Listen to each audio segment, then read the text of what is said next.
The only thing that was certain at that time was that everything was uncertain. Hi, I'm Philline, a teacher, leader, and lifelong learner. Welcome to Philline the Blanks, a space to pause and make sense of life's in-betweens, where purpose, meet patience, and clarity is found in reflection. So take a breath and let's fill in the blanks together. Hi everyone, welcome back to Philline the Blanks. I am Philline, and this podcast is where we talk about the shifts, pivots, and blank spaces that shape who we are becoming. Today's episode is personal. It's not just about work. It's about leadership and the unexpected way it found me. Let's start with our fill in the blank. Fill in the blank. Blank is the best character of a leader. You can hold your answers, and we'll get back to it after this episode. This is episode 2, Leadershift.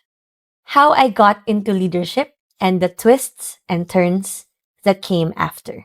If I look back, my leadership didn't come with a title to start with. It came from small favors. Philline, can you help with this? Philline, can you handle this? Can I ask you to help this group? Can you train this person? Do you mind leading the briefing? I can't make it, but since you know this particular topic, would you mind stepping in on my behalf? When you listen to it, it's like a favor. Nothing big, as long as you have the bandwidth or, well, andito na rin ako. Minsan ganun eh. And I can help you out, not expecting anything in return.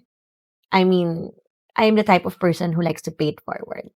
If I get helped in one way or another, if there is an opportunity for me to also pay things forward, I would in a heartbeat. So these moments happened in many different environments, but for today, I will focus with work-related activities.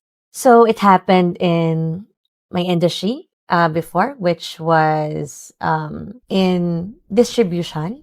So I did business development there. It also happened when I dabbled in tourism and hospitality, in events, in government. So these were the environments where I was in back then. And I didn't see it back then, but those were micro invitations into leadership. Each industry taught me something: discipline, responsibility, service, systems, communication, resilience, efficiency. Traits any person, especially a leader, must have. Little did I know that all those skills slowly formed me as a leader. And it was a pretty bumpy ride. I am not privy to being scrutinized because of the way I handle situations, or maybe how I dealt with people also, because that came also with character growth and development. Learning those things formed me to eventually become a leader, even before I called myself a leader. So, of course, what was my first true leadership? Let's talk about it in a bit. I had years in a tech-enabled sector. So these are the typical startup companies that are led by mostly Gen X, millennials at the time when I was in that industry, where people actually are trying to innovate the traditional businesses. Then, of course, moving forward, this industry has flourished and expanded as we speak. So I had a crash course in leadership because normally startups are not yet system built. System gets built as a business is growing, and growth in tech-enabled companies or startups are exponential, and it's quite fast because you have to keep up the pace. And of course, there are certain requirements that we have to also accomplish or achieve on specific periods of time so that we get to scale. Of course, that's a different topic altogether, but just so you have an idea, if you are not exposed to people working in the tech-enabled slash startup industries. So I started in an entry-level position, but pretty well paid because most people that they put on certain roles should have an experience already from outside. So you are at least a person with the mindset of a supervisor and up. I started in the business development team. I was one of the pioneer employees in the Philippines because the company I was with started in a different country, and the Philippines is their third expansion in terms of countries. So my boss was a foreigner, and then other remaining staff are Filipinos with different backgrounds. So in business development, we all had sales background and acquisition background, whether in small or big scale. Then we have the account managers that has background in the industry, but more on a traditional setting. And we have, of course, our accounting slash finance team. And then eventually the company expanded and hired more people to fill up all other departments that weren't existing at the time that we were hired. Targets were high, expectations were so high. And when I started hitting them together with a few other individuals, things moved really fast. And mind you, of course, most of you don't know me. I'm quite a fast paced person, especially during that time. So, how it was back then was that every month or two, or every other month, we get evaluated because our targets are being checked. If we reach it, of course, the requirement is to reach the 100% target, but 90% would be quite acceptable, especially when we did not have a basis for the targets in the Philippine setting. Of course, per country, there's a different mindset, culture, and how your environment or the business people that you deal with accept the new idea that you're pitching them. After a few months, of course, some people were quote unquote eliminated. We were like in a bahay ni kuya setting. And my initial worry back then was like, I wanted to keep my job. I was enjoying what I was doing. Of course, I like the pay. I get incentives for hitting targets. And I like the idea that I wasn't being forced to clock in and out. Big deal siya for me kasi medyo I love my freedom. Not in a sense na dahil gusto mong i-abuse yon, but I would rather be results-oriented, and I would rather be trusted in a certain level so I can perform better. It's also a psychological thing for me. Kapag quote-unquote inoorasan ako, parang mas nakakatamad mag-work. I don't know. It's if it's just me. But I've met a few people in my life that also had the same idea of why they don't like being forced to clock in and out. Because number one, we already have our targets. Number two, we know our work hours. We know that we are to report on a daily basis, whether virtually or if there's a meeting at the office. When we are working from home, we can actually declare it. What is the struggle, right? For the other side, let's say management, to have to check, right? My first quote unquote promotion was becoming a team lead. I suddenly found myself guiding other people, coaching, mentoring, problem solving, helping them with their markets and their targets because my target became two: personal target and group target or team target. And we were pitted against each other with the other team lead. And then we eventually have more team leads, and we grew and grew and grew. So leadership was not planned, but it was entrusted to me. And I'm quite grateful to my mentors. There's two of them who entrusted me with such an opportunity and saw something in me before I even saw it myself. After a few months or so, targets were met, markets were opened, and I found myself leading at a bigger scale. I got another promotion, long story short, and I found myself managing a really big team.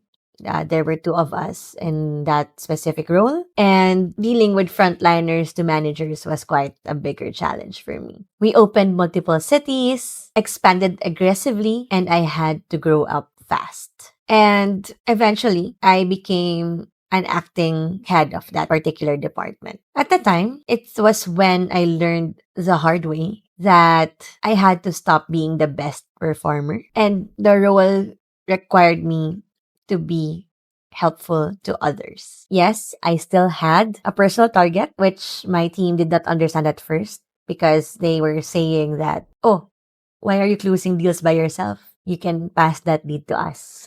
Anyway, our targets are your targets. So I had to explain it to them and that I'm still required to actually have a personal deal in a month.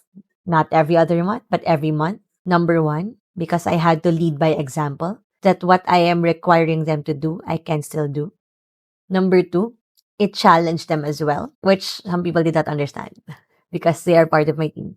But it kind of pushes them that if you don't close that lead on your own or you don't ask my help to close that lead with you, then I myself could close that deal and credit only goes to me or someone else in their team would be closing that deal for themselves. So that was pretty much a big challenge for us as well. My next shift was a lateral shift. Um, there were changes in leadership because we were scaling. There are different skill sets that are necessary on certain positions. There were new positions opened or created to scale the business. And I found myself asking, what's next for me? So, long story short, I had a lateral shift into operations and account management. That's another wave of growing up for me. I found myself handling a huge portfolio of the accounts that were closed by the team I was a part of, which was the business development team. Most of the accounts that we were handling was closed by me and some key individuals in my team who are also now leading teams. Suddenly, I found myself ensuring quality service, retention of accounts, P&L, which I only know in theory because I studied commerce at school. Negotiations, I can handle because I've done it before, but this is on a different mindset because the accounts are existing and not being onboarded. And lastly, the toughest part of CX, handling escalations. Since I am handling accounts, I am not just dealing with our property or business partners, but also being in charge of the P&L, the accounts that we are handling means that anything money related falls on my lap among a few other leaders on departments involving cash flow. So this was another kind of leadership na. It's an accountability leadership. The kind where people trust you with outcomes. It's not all about output suddenly. So dati, kala ko pag sa may output, okay na. But this is another different ball game that I am in. Maganda rin na nadaanan ko siya because I suddenly appreciated the jobs that used to annoy me nung nasa side ako ng customer. Such as calling the hotline, asking for a refund, asking to rebook a flight maybe, or clarifying details because naintindihan ko naman kung ano yung nakita ko online. Pero minsan gusto mo may makausap na tao. At sana yung taong makausap mo may alam dun sa mga tinatanong mo at yung sinasabi niya sigurado siya at hindi lang niya nabasa sa isang handbook. Profit and loss also. Paano ko ba masasabi na kumikita kami? Ano yung cash flow? Ano yung average price? Diba? How to deal with the finance team? How to deal with the e-commerce team? How to deal with corporate sales? How to deal with digital sales? How to deal with the marketing team? Among others. That was quite a good ride for me because at a certain degree, I felt na parang I wasn't at the top of my game. I know I was doing okay, but not at par with what I had in mind. Baka sabihin nyo, feeling harsh mo naman sa sarili mo. Totoo naman. At that time, I thought being tough on myself was a form of pushing myself to become more responsible, reliable, and resilient, which equates to loving myself. Pero hindi pala. Kasi pag tough ka sa sarili mo, you also resent yourself. And it goes out of your being eh. Pag tough ka sa sarili mo, you also are tough with other people. Until today, may ganun pa rin akong tendencies. But I am more mindful on how I think, how I call myself out, and how I deal with other people. Because it's not always a good thing to do that. Na. There are certain circumstances or instances that would require you to be that person. But it shouldn't be your default setting. O, diba? Na-test ulit yan. when I had to do crisis leadership. Di ba? Bakit? This was the time of the pandemic. Suddenly, the world stood still. The world shut down. Noong mga panahong yon, ako pa naman yung laging nasa labas. Simply because I was looking for people that I can talk to who might understand what I'm going through. Don't get me wrong, sa bahay nakakausap ko naman yung mga magulang ko. I'm pretty close to both my parents. Pero may mga things kasi na dahil iba na rin siguro yung panahon, ang mas makakaintindi sa'yo, yung mga medyo kabatch mo, or just a little bit older, or maybe in the same industry, or nadaanan yung dinaanan mo more or less. So in a few weeks' time, going back to the pandemic crisis leadership, in a few weeks that the lockdown happened, I was handling a nationwide operations team on remote. That is so tough. Oo, sabihin nyo ng tech company kami, no? But we were used to seeing each other, diba? Going out, visiting our accounts, talking to people face to face. The older ones don't even know how to use Google Meet, Zoom, Teams, or any other platform that has video calling mechanism, no? So we had to shift to that and teach some of our accounts to do the same. To talk to them on sort of a personal level pa rin. At least nakikita yung reaction. Hindi lang siya tawag or email na, this is what's going on, ito yung gagawin natin, wala na kayong choice. Ganyan, di ba?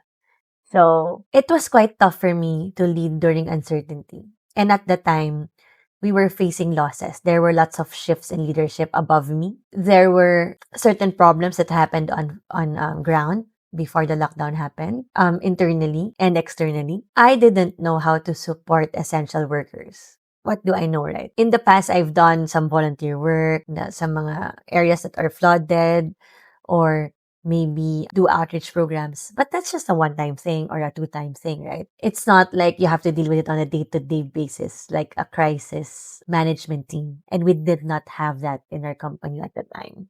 Nobody expected it to happen. I had to start making high-pressure decisions daily. Our core team, together with our bosses in another country, meet every other day to discuss everything, from the small decisions we had to make and the big ones, because we had to do a lot of management in terms of how we will keep the company afloat during the time of pandemic. It forged my leadership and my character. Pag naaalala ko nga, natatawa na lang ako. Pero nung time na yun, talagang I was like, Lord, ano to? Ang nangyayari? I felt more tired than ever, but I was working inside my room. I wake up, freshen up, sit on a desk, go online all day. Sometimes they have to wake me in the middle of the night because there are certain concerns. No, I get phone calls because there are things that I have to approve. And we are a 24-hour operation. So I guess medyo dun ako na restless na parang my mind keeps working even when I was asleep. So I wasn't really rested. But it forced me to see things in many different hats. Yun yung magandang naging lesson sa phase na to, sa buhay ko.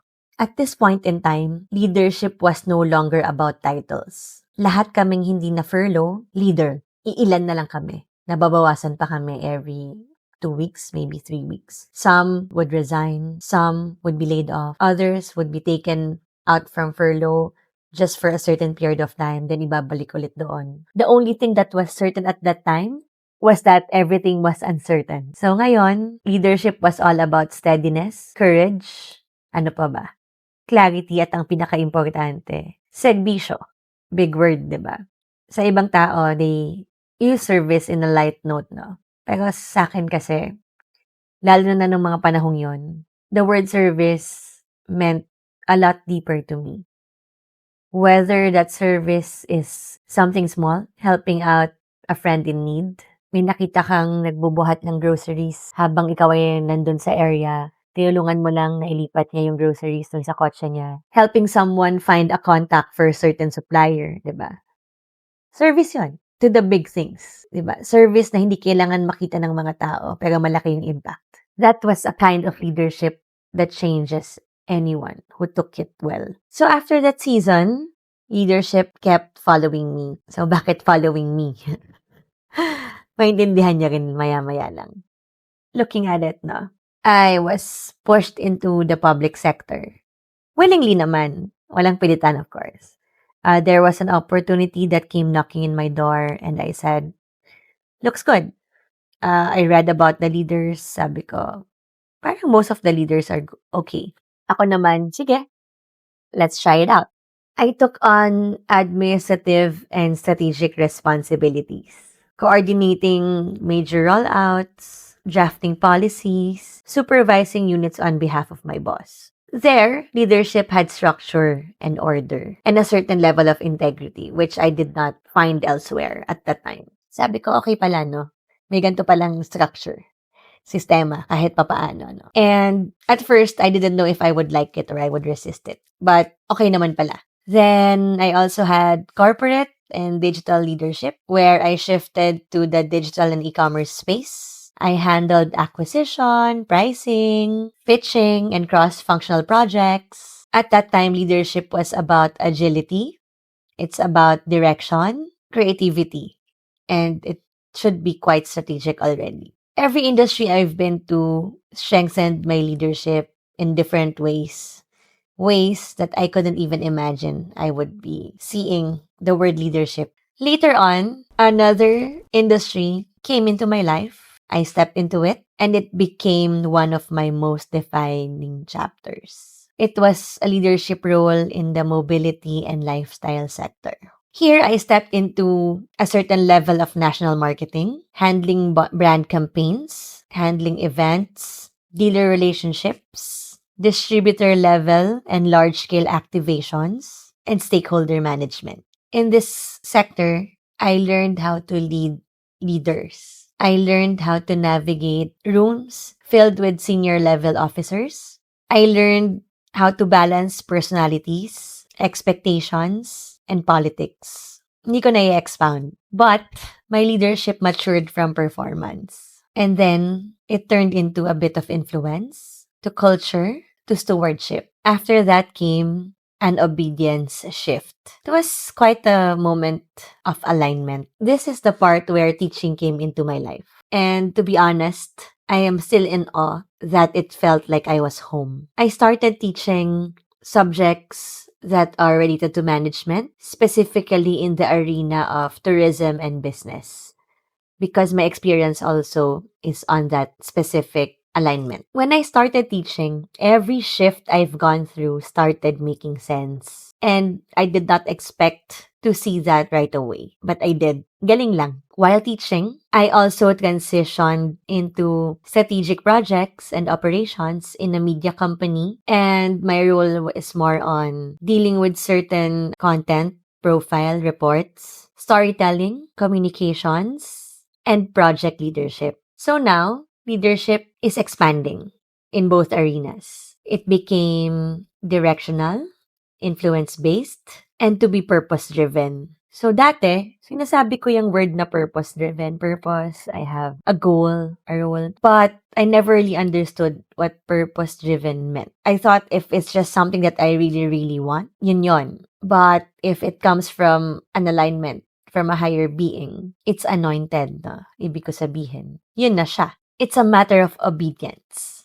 Not to sound preachy no, or churchy, but it guided my steps. And you'll find out later on bakit. So ngayon, ito na yung itsura ng leadership sa buhay ko. Project manager or project head, sales and marketing leader, educator, org president, mentor, strategist, communicator, name it. I might have gone through it at a certain point. My leadership philosophy is simple. Influence over authority, character over credentials, discernment over impulse, integrity over convenience, culture over control, service over spotlight, obedience over ambition. Leadership is not something that I chased. It is something I grew into. Let's fill in today's blank. Fill in the blank. Blank is the best character of a leader. For me, it is discernment, humility, and obedience. Because leadership is stewardship. Now, it's your turn. Fill in your blanks. Leadership became real for me when blank, and today, I want to grow in blank as a leader. Leadership is a shift, and shift happens for you, not to you. This is Philline, and this is Philline the Blanks. Let us keep filling the blanks together. Thank you for tuning in to Philline the Blanks. If today's conversation spoke to you, share it with someone who might need it too. Follow the show on Spotify or YouTube and join me again as we continue to fill in the blanks, one story at a time.